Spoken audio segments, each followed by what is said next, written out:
Swerteng posisyon ng inyo pong altar sa loob ng inyo pong tahanan.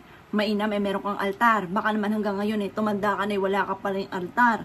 Mainam po mga bossing ko meron tayong altar. At kung saan po yan magandang ipwesto, mainam po mga bossing ko, ito po ay nakalagay sa kanluran, pero yung pinakaharapan po ng ating altar, yung ating mga santo, ay nakaharap sa may silangan.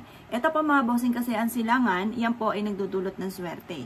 Yan po mga bossing ko, ultimo sa pagpapatayo ng bahay, mainam ang inyo po mga main door ay sa may silangan, or kaya po mga bossing ko ang inyo pong bintana ay mas mainam, mas marami sa may silangan.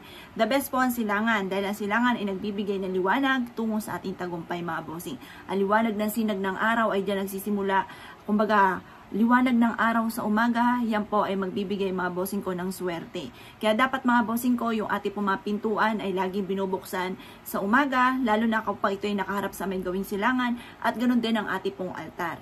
At yan po ating altar na yan mga bossing ko, habang tayo nagdadasal, yan po mga bossing ko ay mas magiging, kumbaga mabibilis matutupad ko naman ang ating mga wini-wish.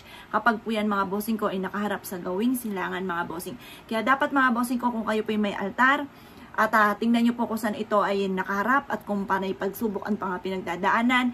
Ilipat nyo po ito sa akin sinasabi at ito po ay subok na nagdudulot sa inyo ng swerte. Lalo na proteksyon para sa buong pamilya, biyaya para sa buong pamilya. Basta focus sa panalangin at naniniwala ka sa lahat ng mga pinapangarap po ninyo ay matutupad dyan. Wala po yung imposible mga bossing. Ngayon po mga bossing ko, kung halimbawa naman ang inyong altar ay sinuswerte ka na po dyan, huwag nyo nang ilipat kung nasa man po yung posisyon. Pero kung ikaw ay inaalat at nasa ibang posisyon po yan, subukan nyo po yung aking sinishare sa inyo na sa may silangan dapat nakaharap yung mismong santo upang ganun pag tayo nagwi-wish, matutupad lahat ang ating mga kahilingan. Kaya ikay naniniwala at nais po yung gawin mga bossing.